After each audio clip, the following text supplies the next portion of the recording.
maître vulgarisateur, il explique et communique l'inexplicable. Mario Dumont. De la musique aux oreilles.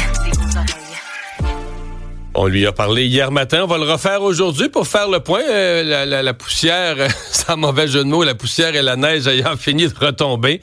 Comment on peut penser la prochaine semaine, les prochains jours à Montréal? Philippe Sabourin, porte-parole de la Ville, est avec nous. Bonjour. Merci de me recevoir. Bon, vous nous parliez hier de trottoirs à 50% qui étaient perdus, là, qui étaient enneigés. Est-ce qu'on commence à faire du progrès? Est-ce qu'on libère des trottoirs d'heure en heure? Je vous mettrai pas de la poudre aux yeux, là. On a encore 50% de nos trottoirs, beaucoup dans le secteur résidentiel, là, qui sont impraticables. Donc, on demande vraiment, il y a un appel à tous, là, surtout les automobilistes. Ils vont reprendre leur auto là, tranquillement, fait qu'on leur demande vraiment de réduire la vitesse, de garder leur distance, de faire très attention. Il y aura des piétons dans les rues, là. C'est inévitable. Ah oui. Puis pas juste dans des petites rues, là. Il y a des rues artérielles même où on a des trottoirs difficilement praticables. Tu sais, j'en veux pour preuve le trottoir de la rue Papineau. À mon sens, c'était pas pratiquement pas praticable. Même chose pour Sainte-Catherine. Donc, c'est pas juste dans des rues résidentielles. Mais là, qu'est-ce qu'on fait pour les trottoirs? Sur des grandes artères. Mais qu'est-ce qu'on fait pour les trottoirs? Là.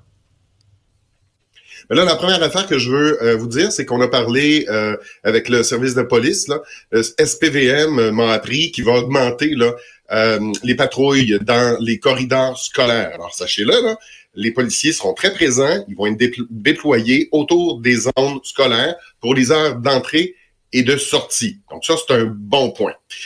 On va maintenant mettre l'emphase, puis on a commencé hier matin, on s'en était parlé. On fait les choses différemment. On a commencé plus tôt le chargement de la neige. On s'est dit hier qu'on avait au moins pour 8 jours. Hein? Je crois avoir insisté sur au moins 8 jours parce que ça va être difficile. 8 jours, c'est avec toutes les conditions gagnantes, mais ça pourrait être plus long. Après, dans la nuit hier, on a atteint 5% d'avancement. Alors, on va se réajuster. On va prendre une vitesse de croisière. On aura une idée de la fin. Mais assurément, ça sera pas avant 8 jours. Ça, on s'entend tout le monde là-dessus. Et ça va demander de la collaboration. Autre élément nouveau depuis qu'on s'est parlé, Mario, hier. La Ville de Montréal suspend pour cette semaine les services de collecte. Déchets, bac brun, recyclage. Là, il y en a des fins finaux qui vont essayer pour une semaine, c'est jusqu'à lundi prochain, ça? Ça veut dire qu'on reprend ça lundi matin prochain? Oui. Oui, c'est la décision pour l'instant qui a été prise. Donc, c'est bien évident que si vous avez sorti vos vidanges hier, puis que ça n'a pas été ramassé parce que le service s'est poursuivi hier, là, on a essayé ça, ça n'a pas marché comme on voulait. On l'a suspendu donc à partir de ce matin. Mais si vous voyez des sacs ou des bacs qui sont sur les bancs de neige, s'il vous plaît, allez le récupérer puis ramenez ça près de la maison. Pourquoi? Parce qu'il fait très froid dehors. Ça va geler solide, ça va devenir dur comme de la roche, ça va être recouvert par de la neige, puis ça va briser nos souffleuses. Et si on brise les souffleuses, ça nous retarde. Fait qu'on l'atteindra pas le 8 jours. Là. Donc, ça va être important vraiment de libérer les bancs de neige de tout objet là, qui pourrait occasionner un bris. Ouais. Je reviens au trottoir. Là, on fait quoi avec les trottoirs? Parce que vous nous dites qu'on n'a pas vraiment progressé depuis hier. Je comprends que les chenillettes peuvent pas passer à certains endroits parce que il y a plus de place à pousser là, ni vers la gauche ni vers la droite. Donc, ça prend une souffleuse. Mais est-ce qu'on en a des souffleuses à trottoir? Puis est-ce qu'ils roulent 24 heures sur 24 présentement? On est allé chercher les petites souffleuses qu'on a dans les parcs, là, mais on ne les a pas en quantité suffisante. Je rappelle qu'on a 6000 km de trottoirs. Donc, on va se le dire, là, si la chenillette, elle passe pas, la seule façon de venir à bout d'un trottoir, c'est de passer la souffleuse, mais là, je vous parle d'une souffleuse surdimensionnée, là, l'opération de chargement de neige.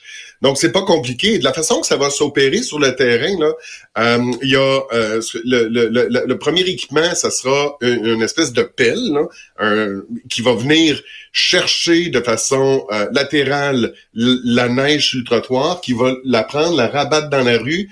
Il va y avoir passage de la souffleuse, puis on va remplir notre camion. Donc à plusieurs endroits, mais les trottoirs seront pas libérés tant qu'on passera pas le ramassage global de la neige. Les trottoirs seront pas libérés avant. Donc ça pourrait prendre quelques jours à des endroits. On pourrait être sans trottoir jusqu'à la fin de la semaine. Là. Mario, j'apprécie votre clarté. C'est ça. Je suis pas sûr que les gens vont être contents. Pour libérer les trottoirs, ça nous prend l'artillerie lourde. Ça va être long. Puis c'est pour ça qu'hier, je disais, aidons-nous, là. Ça va prendre de la solidarité, ça prend de l'entraide, ça prend des voisins et des voisines qui posent le bon geste. Allez voir les personnes âgées de votre rue, des personnes à mobilité réduite, offrez-leur de faire un chemin jusqu'à la rue parce que ça pourrait prendre quelques jours. Avant de libérer les trottoirs. Dans les autres problèmes reliés à la ville, est-ce que... Parce que j'ai l'impression que vous allez avoir des remorquages complexes. Quand vous allez... Ce qui accélère, évidemment, quand tous les véhicules sont enlevés, là, ça accélère, on passe la souffleuse, puis le camion à côté, puis là, on fait le chargement de la neige, on ramasse de la neige. Mais je sais pas si sur chaque segment, là, s'il y a 3-4 véhicules abandonnés ou des personnes découragées qui n'ont pas réussi à pelleter, ça veut dire qu'à chaque fois, c'est quoi? Vous pelletez un peu, vous remorquez. Est-ce que vous êtes... craintif là, qu'on ait aussi une complication en termes de véhicules, de gens découragés ou pas assez en forme physique et qui sont prêts à payer le remorquage, mais qui disent, moi, mon véhicule, je le laisse là. Est-ce que ça pourrait pas retarder le chargement? Moi, je regarde, je me promène, puis on dirait, je me dis, c'est sûr qu'il y a des gens qui le feront pas. Ils sauront pas quoi faire avec leur véhicule. Là. Il y a peut-être une occasion d'affaires pour les jeunes qui veulent un petit emploi après l'école, non? Ouais. Effectivement. Service de dégagement de véhicules à appel. Oui, ça serait super. Parce que, on va se le dire, sur une tempête normale de 20 cm, nous autres, on remorque à peu près 50, ça c'est dans le meilleur des cas, sinon 75 véhicules à l'heure. À l'heure? Tu sais, sur 24 heures, là, imaginez-vous, là, à chaque heure, on remorque 75 véhicules. Donc, mettons un à la minute. Ouais. Puis j'aime ça. Puis ça nous retarde de 5 à 10 minutes à chaque fois. Fait qu'imaginez le temps fou qu'on perd, là. Puis si on perd ce temps-là, on y arrivera pas en 8 jours, c'est bien certain. Donc, on met à la disposition des gens des stationnements gratuits la nuit. 8500 stationnements gratuits. De jour, les premières heures, là, vont être les premiers jours. Parce que on n'a pas encore libéré les grands axes. Après ça, ça va être facile d'aller porter votre voiture sur une grande artère. Mais je vous dirais aujourd'hui, moi, si j'avais à déplacer mon auto pour faire de la place au chargement, ben, ce que je ferais, j'irais dans un stationnement intérieur. Vous allez me dire, ouais, mais là, c'est payant, vous allez payer 20 $.